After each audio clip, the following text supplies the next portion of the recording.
All right, shalom, everybody. Peace and grace be to you today. We got an interesting video, and it is based on something I mentioned to someone a while back, and the same comment came back up recently. So I said, well, let me look up some scriptures and figure this thing out and see how we can answer this using the word. Not using what I think, what I feel, but using the word. All right, let's start in Exodus chapter 19. We're going to look in verse 6. It says, you will be to me a kingdom of priests and a holy nation. So if we are going to be a kingdom of priests, then that means we need to understand that every believer is a leader. Deuteronomy 7 and 6 says, for you are a holy people to the Lord your God. The Lord your God has chosen you to be a people for himself, a special treasure above all the peoples on the face of the earth. All right, so we saw there that we are not only a nation of priests and a holy nation, but we are set apart. We are set above all nations, okay? And then we can go here to 1 Peter chapter 2, verse 9. But ye are a chosen generation, a royal priesthood, a holy nation, a peculiar people, that ye should shew forth the praises of him who hath called you out of darkness into his marvelous light. Okay? So if we're all these amazing things, okay, then we need to act like it, okay? We need to be what Yahweh called us to be. And how do we do that? I'm going to go to Paul's writing, where he talks about if you want to be a deacon, you want to be something special in the church, okay? But this applies to everyone, because Yah called all of us to be this. Yah called all of us to be leaders. He called all of us to be priests. He called all of us to be holy. Okay? So we need to learn how to act holy, live holy. What does that actually mean? And then what does that mean for marriage? Okay? Can we just go out here and have as many wives as we want? Can we go out here and do whatever we want? Let's go to this. All right, and I'm going to read 1 Timothy chapter 3. And I'm going to read it out of the 1599 Geneva Bible. All right, and we're going to start in verse 1. It says, this is a true saying. If any man desire the office of a bishop, he desireth a worthy work. Now, here it's talking about to be a bishop, to be a leader in the church. But Yah has called all of us to be leaders. So all of us, every man and woman, needs to understand what it means to be a leader, okay? All right.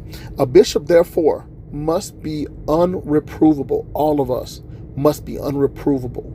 The husband of one wife, watching, temperate, modest, harborous, apt to teach, not given to wine, not a striker, meaning not someone who fights and hits other people, not given to filthy lucre, but gentle, no fighter, not covetous, okay?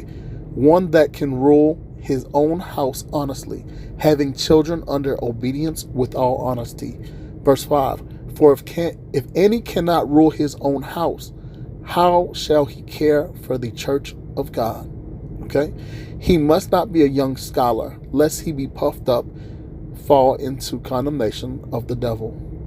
Okay? He must be well reported of, even of them which are without, meaning even Gentiles, even people who are not in the body, lest he fall into rebuke and the snare of the devil.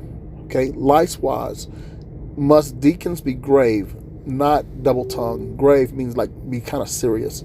Not double-tongued, not give unto much wine, neither of filthy lucre, having the mystery of the faith in pure conscience. Meaning, you understanding the word, You are walking in the word in pure conscience. You speak the word in pure conscience. And let them first be proved, then let them minister, if they be found blameless. Okay? So proving yourself, walking out this walk, walking out this life, then we can minister. Okay? Once we have gained some understanding and actually walked it out, not just learning it like in a theology school, but actually proving ourselves and walking this walk out. Okay? It says, okay, and I'm just going to go, okay, likewise their wives must be honest, not evil speakers, but sober and faithful in all things. Verse 12, let the deacons be the husbands of one wife, and such as can rule their children well and their own household. Okay? So it says here twice, you must be the husband of one wife. Meaning you cannot have multiple wives and be a leader. Okay? I know in the Old Testament you had people like David, you had Solomon, and you had many other kings and many other people who had multiple wives. Even Jacob had multiple wives. Abraham had multiple wives. Esau had multiple wives. You had a lot of people having multiple wives, okay? But in the New Testament, you don't see this, okay? You don't see anyone with multiple wives in the New Testament. That was something that happened in the Old Testament, but by the time the New Testament happened, that was phased out. That was done away with. That it wasn't cool to do that anymore, okay? And then we have Paul here talking about how do you be a leader? What does it mean to be a leader in Yahweh's church? Okay? So I want this to be something that we look into, you guys, and understand. We can't be no players out here. We can't be out here sleeping around different women. We cannot be out here playing no games when it comes to our dealings with women. Okay? This is not something where we are, it's not like the Old Testament anymore. Okay? That was something that was done at that time. That time is no more. That time is over. So all these guys out here sleeping with different women, all these guys out here playing around. If you want to be something in the kingdom, you have to be serious. You cannot be little high schoolers out here running from woman to woman, not knowing what you want. And then you want to be on the corner teaching and preaching as if you got some real power.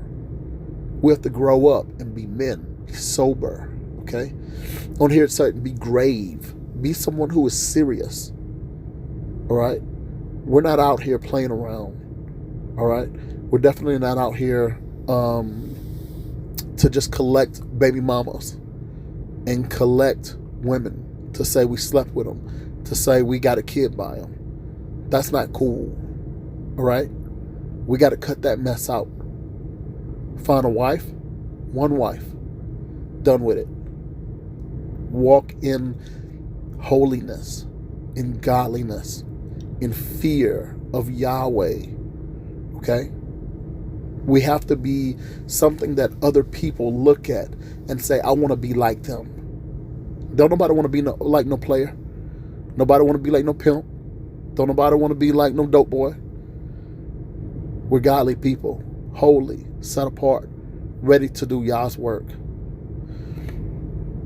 All right. Thank you so much for watching.